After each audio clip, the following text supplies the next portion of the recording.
Hello friends, we are back again with another new video. അപ്പം ഇന്നത്തെ വീഡിയോയിൽ നമ്മൾ പറയാൻ പോകുന്നത് പ്രൊപ്പോസിഷൻസ് അല്ല, ഗ്രാമർ അല്ല, ഇതൊന്നുമല്ല. ഇതിനേക്കാളൊക്കെ കുറച്ചുകൂടെ യൂസ്ഫുൾ ആയിട്ടുള്ള ഒരു കാര്യമാണ്.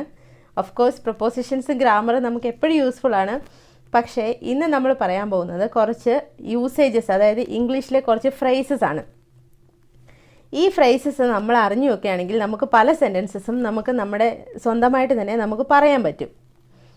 അത് ഏതൊക്കെ ഫ്രേസസ് ആണെന്നുള്ളത് ഓഫ് കോഴ്സ് നമ്മളെല്ലാവരും കേട്ടിട്ടുള്ള സംഭവങ്ങൾ തന്നെയാണ്. പക്ഷേ അത് നമ്മൾ പലപ്പോഴും യൂസ് ചെയ്തിട്ടുണ്ടായിരിക്കും, പക്ഷേ അതിൻ്റെ പ്രോപ്പറായിട്ടുള്ള മീനിങ് അറിഞ്ഞിട്ടായിരിക്കില്ല. ചിലപ്പോൾ ആരെങ്കിലും പറയുന്ന കേട്ടൊക്കെ നമ്മൾ പറഞ്ഞിട്ടുണ്ടായിരിക്കാം.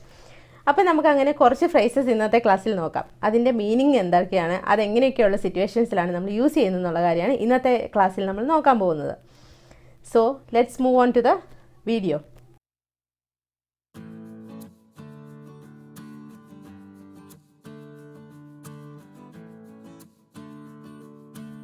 അപ്പോൾ ഇന്ന് നമ്മൾ ഡിസ്കസ് ചെയ്യാൻ പോകുന്ന ഫ്രേസസ് ഏതൊക്കെയാണെന്ന് വെച്ചിട്ടുണ്ടെങ്കിൽ, first one is once and for all, second one is make it clear, third one is as much as, fourth one is no more, fifth one is a narrow escape, sixth one is deal with, seventh one is keep my word. ഇത്രയും കേൾക്കുമ്പോൾ ആരും ഞെട്ടേണ്ട, ഇത്രയും കാര്യങ്ങൾ എങ്ങനെ ഒരു ക്ലാസ്സിൽ ഞാൻ പഠിക്കും എന്നുള്ളത്. ഇതൊക്കെ വളരെ സിമ്പിളായിട്ടുള്ള കാര്യമാണ്. ഓരോ സെൻറ്റൻസസേ ഉള്ളൂ ഇതിനെക്കുറിച്ച് ഡിസ്കസ് ചെയ്യാൻ വേണ്ടി. അതുകൊണ്ടാണ് ഞാൻ ഇത്രയും ഫ്രേസസ് ഒരു 7 എണ്ണമൊക്കെ ഒരു ക്ലാസ്സിൽ തന്നെ പറയാമെന്ന് വിചാരിച്ചത്. അപ്പം വീഡിയോ ഫുള്ളായിട്ട് കാണാൻ മറക്കരുത്, സ്കിപ്പ് ചെയ്യാതെ കാണുക, because it will really help you. അപ്പം ഫുള്ള് കണ്ടിട്ട് നിങ്ങളുടെ കമൻസ് അറിയിക്കണം. അപ്പം നമുക്ക് ഫസ്റ്റ് വൺ എങ്ങനെയാണ് യൂസ് ചെയ്യുന്നതെന്നുള്ളത് നോക്കാം.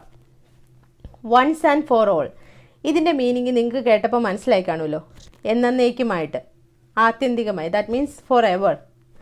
ആ മീനിങ്ങിലാണ് I will love you once and for all. എന്നേക്കുമായിട്ട് എന്നുള്ള മീനിങ്ങിലാണ് അത് നമ്മളിത് ഉപയോഗിക്കുന്നത്. പിന്നെ മറ്റൊരു എക്സാമ്പിൾ എന്ന് പറഞ്ഞിട്ടുണ്ടെങ്കിൽ, I am gonna take a new decision once and for all. കണ്ടോ, എന്നേക്കുമായിട്ടെന്നുള്ള മീനിങ്ങിൽ നമ്മൾ എന്തൊക്കെ പറയുന്നു അവിടെയൊക്കെ നമുക്ക് once and for all use ചെയ്ത് പറയാവുന്നതാണ്. അപ്പോൾ വൺസ് ആൻഡ് ഫോർ ഓൾ മനസ്സിലായല്ലോ അല്ലേ?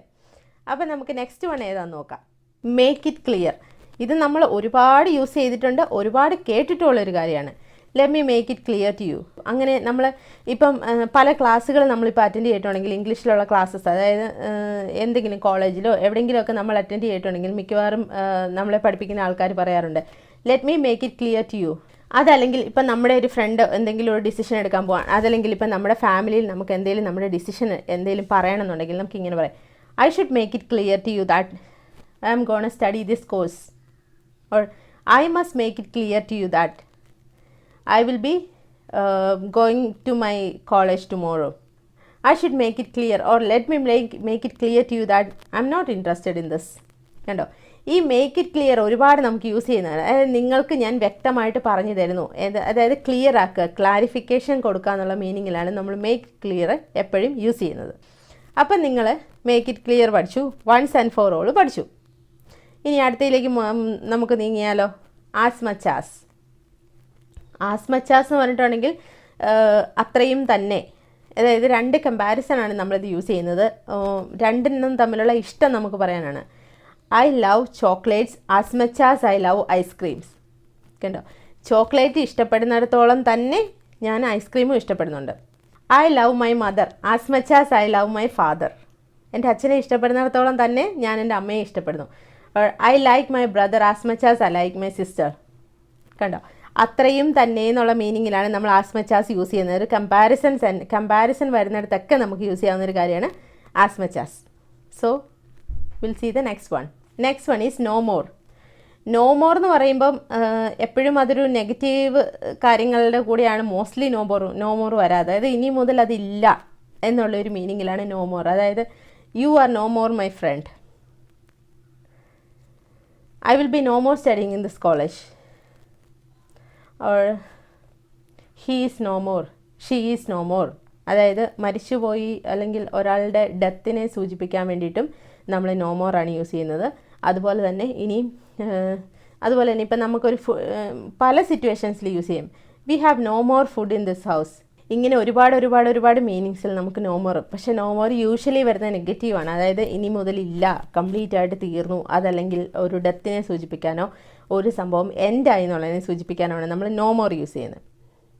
അതും പഠിച്ചല്ലോ. Next one, deal with. Deal with എന്ന് വെച്ചിട്ടുണ്ടെങ്കിൽ അതിൻ്റെ മീനിങ് കൈകാര്യം ചെയ്യുക.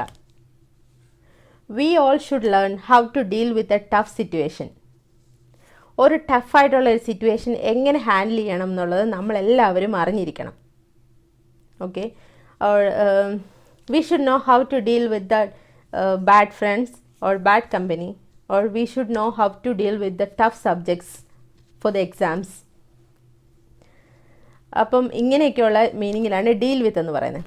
ഇനി ഡീൽ വിത്തിനെ നമ്മൾ പാസ്റ്റ് യൂസ് ചെയ്യാറുണ്ട്. അതായത് they have dealt this situation very well, oh they have dealt with that situation really well. അതായത് ഡീലിൻ്റെ പാസ്റ്റ് ടെൻസ് ഡെൽറ്റ്, DEALT. അവർ ഈ സിറ്റുവേഷനെ നന്നായിട്ട് കൈകാര്യം ചെയ്തു. അടുത്തെന്ന് പറയുകയാണെങ്കിൽ എ നാരോ എസ്കേപ്പ്. അതെന്ന് പറഞ്ഞിട്ടുണ്ടെങ്കിൽ ഒരു തലനാരിഴയ്ക്ക് രക്ഷപ്പെട്ടു എന്ന് നമ്മൾ പറയില്ലേ, ഒരു കഷ്ടിച്ചൊരു രക്ഷപ്പെടിയിൽ ഒരു സംഭവത്തിൽ നിന്നാണ്. For example, V made a narrow escape from the tsunami, or we made a narrow escape from the tragedy, or we made a narrow escape from that accident. അതായത് എന്തിൽ നിന്നായാലും നമ്മളൊരു കഷ്ടിച്ച് തൽക്കാലത്തേക്ക്, അതായത് ഒരു മില്ലിമീറ്ററിൻ്റെ വ്യത്യാസത്തിലൊക്കെ നമ്മളിപ്പോൾ രക്ഷപ്പെടുന്ന ഒരു സംഭവത്തിനെ കുറിച്ച് നമ്മൾ മറ്റൊരാളോട് പറയുമ്പം we can use this word like I made a narrow escape. ഇതാണ് നാരോ എസ്കേപ്പിൻ്റെ എ നാരോ എസ്കേപ്പ്. എ എപ്പോഴും യൂസ് ചെയ്യാൻ മറക്കരുത്. എ നാരോ എസ്കേപ്പ്, അതിൻ്റെ യൂസേജ് അങ്ങനെയാണ്. അപ്പോൾ അടുത്തത് എന്താണെന്ന് നമുക്ക് നോക്കിയാലോ. Keep my word. Keep my word എന്ന് വെച്ചിട്ടുണ്ടെങ്കിൽ വാക്ക് പാലിക്കുക. I will try to keep my word as much as I can. അപ്പോൾ ഇങ്ങനെയൊക്കെയുള്ള ഇംഗ്ലീഷ് യൂസേജ് ഇപ്പം നിങ്ങൾ ഏകദേശമൊക്കെ സംസാരിക്കാൻ പഠിച്ചു കാണുമല്ലോ. അതല്ലെങ്കിൽ നിങ്ങൾ ഇത്രയും കാലം സംസാരിച്ച കാര്യങ്ങളിലേക്ക് ക്ലിയർ ആയിട്ടുള്ള ശരിക്കുള്ള അർത്ഥം എന്തായിരുന്നെന്നുള്ളത് മനസ്സിലായി കാണുമല്ലോ അല്ലേ. അപ്പോൾ ഇന്നത്തെ ക്ലാസ് നമ്മൾ ഇവിടം കൊണ്ട് വൈൻഡ് അപ്പ് ചെയ്യുകയാണ്.